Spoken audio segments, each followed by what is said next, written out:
Hello, hello, hello, dreamers. Perla here, as always, and thank you for your love and support.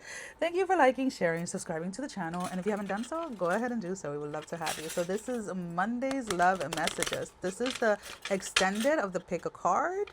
So let's go ahead and let's jump right on in. For those of you that chose card number one, we had the reconciliation card. Again, this card is not for those of you that ended a relationship in a really harsh, chaotic, abrupt way.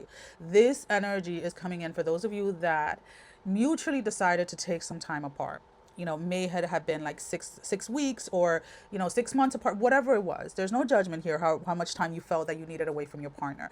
But this is very intentional. There was something here about somebody trying to figure out how their view or their perceptions on certain things have changed or shifted throughout the years within this connection.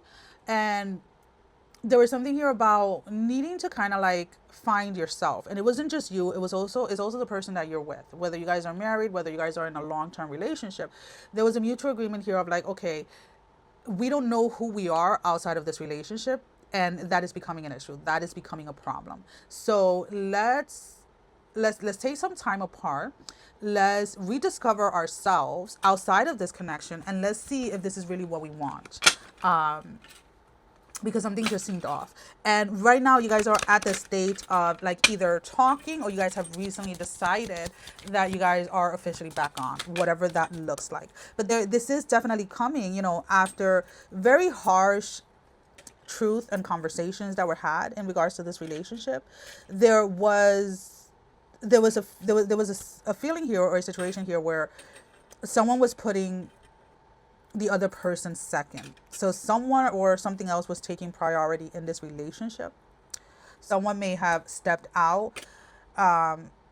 This stepping out may have just, when I say just, I'm not minimizing it. I'm not minimizing the betrayal. So I probably shouldn't use that word. But this betrayal may have been, somebody was either texting with somebody, they may have gotten or started to get emotionally attached to somebody outside of the connection, because again, there was this disconnect between the two of you where you guys were each trying to redefine yourself or refine yourself, and someone was getting attention from someone else. And I don't know, I could you guys work through this? It's going to take a lot of work. It's going to take a lot of work, and honestly, it's going to take the help of some type of professional, in order to help build skills or have tools on how to rebuild trust within a connection. Because again, I feel that both of you are very much wanting this, and both of you are wanting to fight for this. Neither of you are really ready to call it quits, but there is a rebuilding of trust here that is needed, that again, both of you are willing and ready to work on. But I don't want you to think that just because you guys are reconciling that this is going to be like an easy peasy thing. Especially like I feel like the first 3 months of getting back together with someone is going to be a make it or break it. You guys are definitely going to be addressing a lot of the triggers, a lot of the things that were talked about or were discussed while the separation was happening, right? During therapy or whatever it was. You guys are actually going to have to navigate in real time, is what I'm picking up here. And again, there is this sense of what is hiding here. There's another card. There's a lot of things here that are hiding. Don't mind me, guys. But there is a sense here of like honestly wanting to work through this to repair this connection.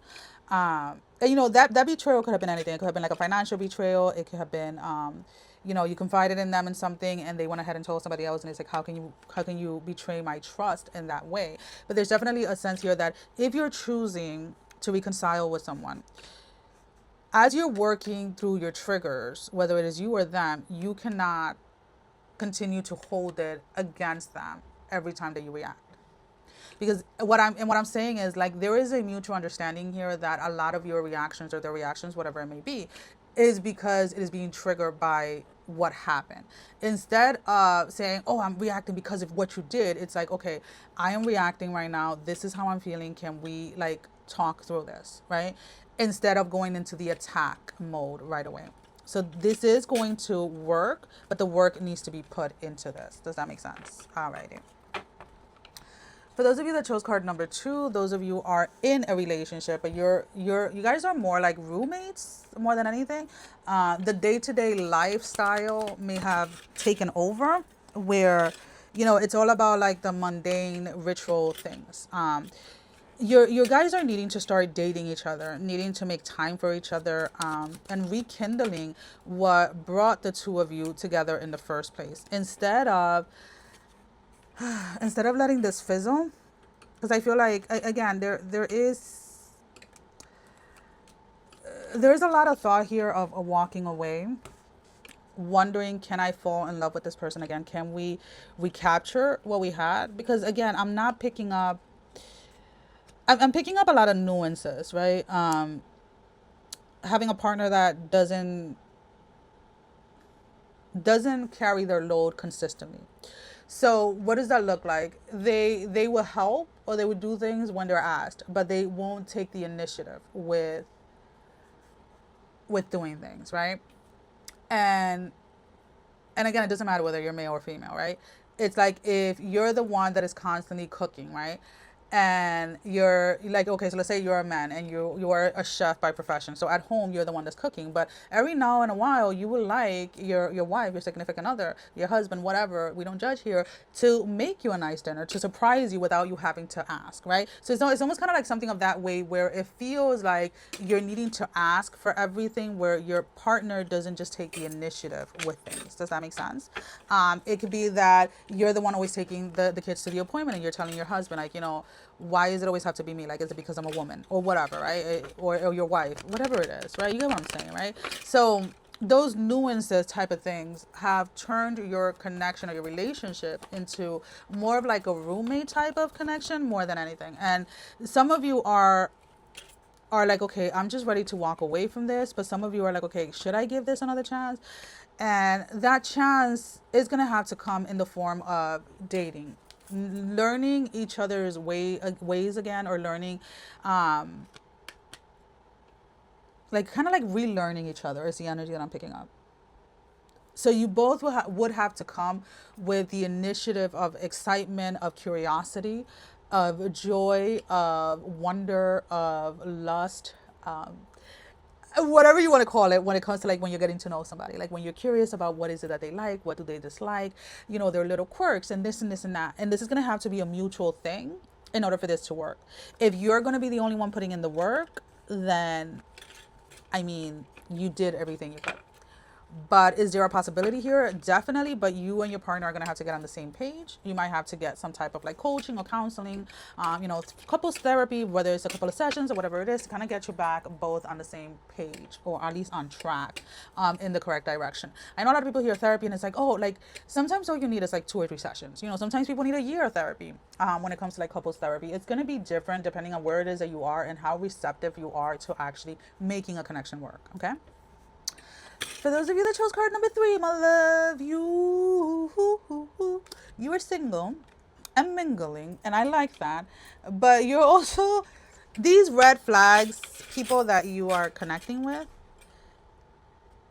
is to see. It's kind of like one of these little tests that we do to ourselves, like intuitively without knowing, like, am I really over that? That energy or those types of connections. So the question here is like, are you going to engage, or are you going to completely disengage the minute that you see a red flag? Because you guys are dealing with somebody that, again, is trying really hard, like super hard, to sell themselves. And it keeps on like, it keeps on coming up with this energy of like, what do you bring to the table? And I keep on saying, like, if someone ever asks me like, what do I bring to the table? I'm going to be like, me, because that is what I bring to the table. I bring Perla, myself, to the table. Now, what are my accomplishments? What do I have? What have I accomplished with my life? I can give you a list of that, right? But it's almost kind of like that energy, like where somebody is more interested in what it is that they can how it is that they can elevate, or what it is that they can get from you, more than what an actual connection with you would be. And you're not wanting that anymore. So the question here is, are you going to continue on engaging with this, or are you just going to cut the cord? Like, you don't have to, you're being asked like not to over explain yourself. Just be like, the moment that you notice it, the moment that little phrase comes up, whatever that is, whatever that ick feeling is for you, whatever brings it up, you'll be like, you know what? It was nice. It was nice getting to know you, but this isn't for me. Thank you. I hope you find what you're looking for, or however you want to word it. You don't have to be rude. You don't have to be nasty. If the person gets nasty or rude or whatever, you can simply block them. The entire point here is not to engage. Once you've noticed something, once you've made the decision to walk away from something, the point here is not to continue unengaging with them. It's just letting it go, letting yourself finally be like, okay, this is not for me. And being okay is the main thing here, like needing to be okay with walking away from people and situations, and not questioning your own intuition when it comes to what it is that you're picking up or what it is that you are feeling, right? You're taking with you the lessons of the experience of this experience, but you're not carrying everything else, right? If something just didn't work, it was just not meant. Like, you're not forcing it, and you're needing to learn to be okay that sometimes people just come into our lives, right, to remind us of what we walked away and why we walked away from said things, right? There is a sense here of like, stay the course and allow yourself to stay receptive and stay open to love coming, because relationship is going to be, I want to say within, okay, that is super weird. Like, I'm getting within like the next 45 days. I don't like time frames. I'm not even gonna lie. I don't like dates. I don't like giving out time frames. But there's something about like within the next 45 days, you're gonna meet somebody and you're gonna be like, oh shoot, this is why things weren't working out with other people. Like, this person was right around the corner. I just needed to like intuitively like prove to myself that I was done with all of this red flag behavior, like accepting it, to allow something fulfilling, to allow something real to come through. So keep your head up and do not feel bad for cutting someone off as soon as you see the red flags. Alrighty, well, that is all that I have. Sending every single one of you love, strength, and blessing, guys. Take care. Love you all. Bye bye.